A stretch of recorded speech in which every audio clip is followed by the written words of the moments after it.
Abram Sells I was birthed on the Rhymes Plantation, now called Harrisburg. My great-granddaddy's name was Bowser Rhymes, and he was brung to Texas from Louisiana and die at 138-year-old. He's buried on the old Ben Powell place close to Jasper. My granddaddy, that's John, he lives to be 103-year-old, and he buried on the Eddy Plantation at Jasper. My daddy, Mose Rhymes, he die young at 86, and he buried in Jasper County, too. My mammy's name was Phoebe, and she was birthed a Rhymes nigger and brung to Texas from back in Louisiana. The year slaves was freed, I was inherit by a man named Sells. What marry into the Rhymes family, and that's why my name's Sells, 'cause it changed along with the marriage. Us was just as ready to be shipped back to Louisiana to the new Massa's plantation when the end of the war break up the trip. You see, we all had purty good time on Massa Rhymes's plantation. None of them caring about being sot free. They has to work hard all time, but that don't mean so much, 'cause they have to work if'n they was on they own too. The old folks was load Saturday evening off or when they sick, and us little ones, us not do much but bring in the wood and kindle the fires and tote water and heap wash clothes and feed the little pigs and chickens, us chillin' hang. Round close to the big house, and us have a old man that went round with us and look after us. White chillin' and black chillin', and that old man was my great-granddaddy. Us shall have to mind him, 'cause if'n we didn't, us shall have bad luck. He allus have the pocket full of things to conjure with. That rabbit foot, he took it out, and he worked that on you till you take the creeps and get shaken all over. Then there's a pocket full of fish scales, and he kind of squeak and rattle them in the hand, and right then you wish you was dead and promised to do anything. Another thing he allus have in the pocket was a lil old dry-up turtle. Jess, a mud turtle about the size of a man's thumb, the whole thing just dry up and dead. With that thing, he say he could do Mose anything, but he never use it if and he ain't have to. A few times I seed him get all tangled up and boddered, and he go off by hisself and sot down in a quiet place, take out this very turtle and put it in the palm of the hand and turn it round and say something all the time. After a while he get everything on twisted and he come back with a smile on he face and maybe whistling. They fed all us nigger chillin' in a big trough made. Out in wood, maybe more a wood tray, dug out in soft timber like magnolia or cypress. They put it under a tree in the shade in summertime and give each chili a wood spoon, then mix all the food up in the trough and us goes to eatin'. Moss's the food was pot liquor, just common old pot liquor.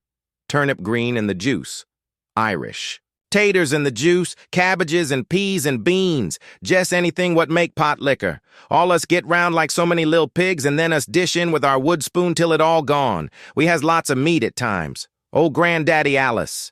Catchin' rabbit in some kind of trap, mostly make out in a holler log. He sot 'em round in the garden and show cotch the rabbits. And possums. Us have a good possum dog, sometimes 2 or 3, and every night you hear them dogs barking in the field down by the branch. Sure enough, they get possum treed and us go get him and parboil him and put him in the oven and bake him plumb tender. Then we stack sweet taters round him and pour the juice over the whole thing. Now there is something good enough for a king. There was lots of deer and turkey and squirrel in the Will Wood and somebody out hunting nearly every day. Course, Massa Rhymes folks couldn't eat up all this meat before it spile, and the niggers allus get a great big part of it.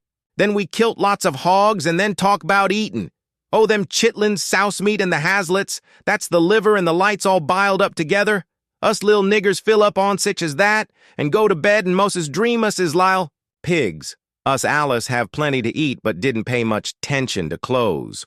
Boys and gals all dress jest alike, one long shirt or dress, they call it a shirt if'n a boy wear it, and call it a dress if'n the gal wear it.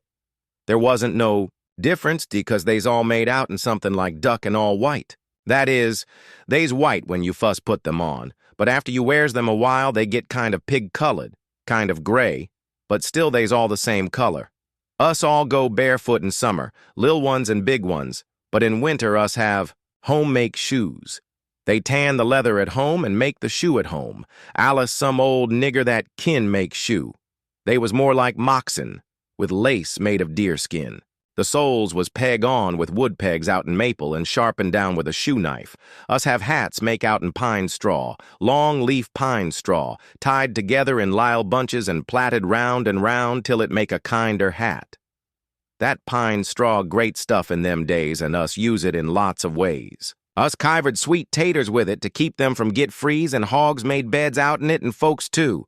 Yes, sir, us slep on it. The beds had just one leg. They bored 2 hole in the wall up in the corner and stuck 2 pole in them. Holes and lay plank on that like slats and pile lots of pine straw on that. Then they spread a home-make blanket or quilt on that, and sometime 4 or 5 little niggers slep in there to keep us warm. The lil folks slep most as long, as they want to in daylight, but the big niggers have to come out in that bed 'bout 4 o'clock when the big horn blow. The overseer have one nigger, he wake up early for to blow the horn, and when he blow this horn he make such a holler, then all the res of the niggers better get out in that bed and pair at the barn about daylight. He might not whip him for being late the first time, but that nigger better not forget the second time and be late. Massa Rhymes didn't whip them much, but if and they was bad niggers, he jest sold them off in the place and let somebody else do the whipping. Never have no church house or school, but Massa Rhymes he call them in and read the Bible to them. Then he turned the service over to some good old legious niggers and let them finish with the singing and praying and zorting. After Peach, H.W., cleared, a school was 'stablished, and a white man come from the north to teach the colored chillin'. But before that they didn't take no pains to teach the niggers nothing 'ceptin' to work, and the white chillin' didn't have much school neither. That was one plantation what was run exclusively by itself. Massa Rhymes have a commissary or storehouse, whar he kept what-not things, them what make on the plantation and things the slaves couldn't make. For themselves, that wasn't much, 'cause we make us own clothes and shoes and plow and all farm tools, and us even make our own plow line out in cotton, and if us run short of cotton, sometime make them out in bare grass, and we make buttons for us clothes, out in little round pieces of gourds and kiver them with cloth. That wasn't sich a big plantation, 'bout 1,000 acre and only 'bout 40 niggers. There wasn't no jail and they didn't need none. Us have no real doctor, but of course there was a doctor man at Jasper and one at Newton. But a nigger have to be purty sick 'fore they call a doctor. There's Alice some old-time nigger what knowed lots of remedies and knowed all different kinds of yarbs and roots. My granddaddy, he could stop blood, and he could conjure off the fever and rub his fingers over warts and they'd get away. He make ile out in rattlesnake for the rheumatis. For the cramp, he get a kind of bark off in a tree and it done the job too. Some niggers with brass rings to keep off the rheumatis and punch hole in a penny or dime and wear that on the ankle to keep off sickness. 'Member the war? Course I does. I 'member how some of them march off in their uniforms looking so grand, and how some of them hide out in the wood to keep from looking so grand. They was lots of talking about fighting and rubbing and scrubbing the old shotgun. The oldest niggers was setting round the fire late in the night, stirring the ashes with the poker and raking out the rose taters. They smoking the old corncob pipe and homemade tobacco and whispering right low and quiet like what they's gwine to do and war they's gwine to too, when Mr. Lincoln, he turned them free. The more they talk, the more I get scared that the niggers is going to get sot free and wondering what I's gwine to do if they is. No, I guess I don't want to live back in them times no mo, but I shall see lots of niggers not doing so well as they did when they was slaves and not having nigh as much to eat.